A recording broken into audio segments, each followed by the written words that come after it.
আপনি বলেছেন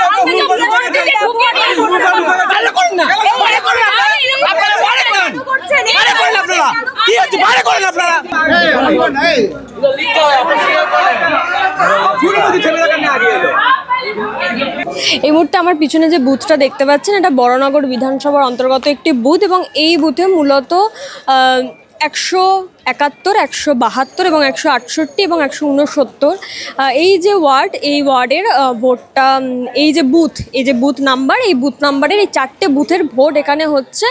বোধহয় খুব সম্ভবত 5 এবং 6 নম্বর যে ওয়ার্ড, সেই ওয়ার্ডের যে বুথগুলো, সেই বুথের 4টে বুথের এখানে ভোট হচ্ছে। অদ্ভুতভাবে এখানে বিজেপি প্রার্থী সজল ঘোষ এখানে কিছুক্ষণ আগে এখানে যখন ঢোকেন, তখন আমরা যারা সাংবাদিকরা রয়েছে, বিভিন্ন চ্যানেলের সাংবাদিক, তার সাথে যখন ঢুকতে যায় এবং মূলত যাদের ইলেকশন কমিশনের পারমিশন করা অ্যাক্রিডিটেশন যে কার্ড, সেটা যাদের কাছে আছে তারাই মূলত ভেতরে ঢুকছিলেন। কিন্তু অদ্ভুতভাবে এলাকার কিছু ভোটার তারা বিশৃঙ্খলা তৈরি করে, তারা একটা ঝামেলা সৃষ্টি করার চেষ্টা করে যখনই বিজেপি প্রার্থী সেখানে ঢোকে এবং তার সাথে যখন মিডিয়া এবং ক্যামেরা পার্সন যাদের কাছে এই পারমিশন, ইলেকশন কমিশনের পারমিশন দেওয়া যে কার্ড, সেই কার্ড তাদের গলায় আছে এবং তার সাথে তাদের প্রত্যেকের নিজস্ব চ্যানেলের আই কার্ডও কিন্তু গলায় আছে।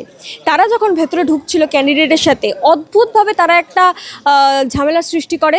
জানি না কেন, কি সমস্যা, কারণ প্রত্যেকটা দলের প্রার্থীরই তাদের রাইট আছে প্রত্যেকটা বুথে ভোটের দিন যাওয়ার, এবং যাদের কাছে ওই ইলেকশন কমিশনের পারমিশন করা কার্ড আছে তাদেরও পারমিশন আছে বুথের ভেতরে, একেবারে বুথ রুমে ঢুকে যাওয়ারও তাদের কাছে পারমিশন আছে। কিন্তু এখানে ঘটনাটা একেবারে সেন্টারে জাস্ট ঢুকতে যাচ্ছে, সেই মুহূর্তে কেন এলাকার কিছু ভোটার তারা অদ্ভুতভাবে আমাদের ওপর চিৎকার করতে থাকে এবং তারা বলছে এখানে আপনাদের খবর করার পারমিশন কে দিয়েছে। আমার প্রশ্ন, এই মানুষগুলোকে কে এই কথাটা বলার অধিকার দিয়েছে? তারা নর্মাল ভোটার, তারা ভোটের লাইনে দাঁড়িয়ে আছে, যে যার মতন ভোটটা দেবেন। প্রার্থী ঢুকেছে, প্রার্থীর ছবি হবে, তারপর সাংবাদিক, ক্যামেরা পার্সন তারা বেরিয়ে আসবে। এর মধ্যে এই ধরনের যে বিশৃঙ্খলা, সেটা ইচ্ছাকৃত করা হয়েছে বলেই আমাদের মনে হচ্ছে, এবং কেন করা হয়েছে তার উত্তর বোধহয় এই ভিডিওটা যারা দেখছেন তারা খুব ভালো করে বুঝতে পারবেন। সেই সময়কার ছবি আর তার পরের ছবি, সেটাও আপনাদের সামনে তুলে ধরবো, দেখুন ভিডিওতে।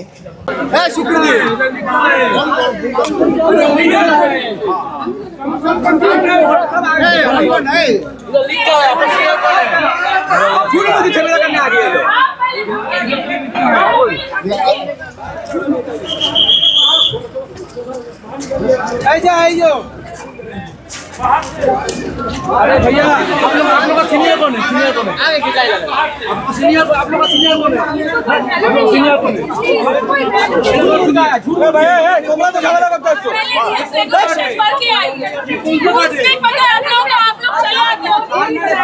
आप लोग रूल का जाना, अपना रूल जाना है। কিছু জানা নেই, ভিড়ের মধ্যে আমরা ঢুকে যাবো। আরে আমরা ঢুকিনি, আমাদের কাছে ইলেকশন একসাথে ফুল করে লোক ঢুকে যাবে। আপনাদের কাছে আমাকে শেখাবে। এই কার্ডটার ভ্যালু আছে, পড়াশোনা তো জানেন, পড়াশোনা তো জানেন। আপনি বলেছেন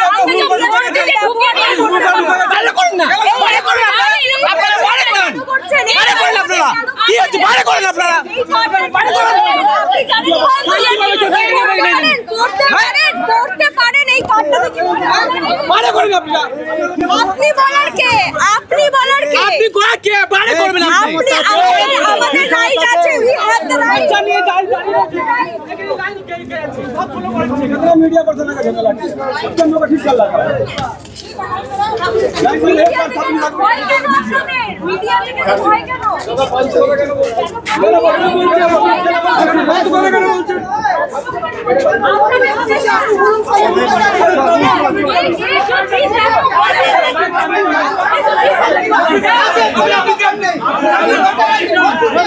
এই যে কি জায়গা থাকে আমরা এমনি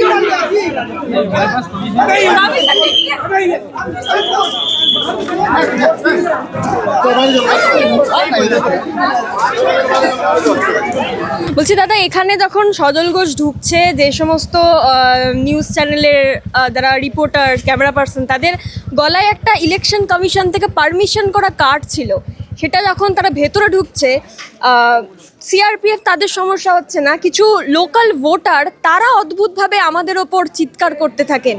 মানে কি বুঝছেন কেন এই ঘটনা? They are not voters, Didi. They are jihadis. They are coming outside from the India, from Pakistan and Bangladesh. They are the mentality of those people and whom you are calling voters.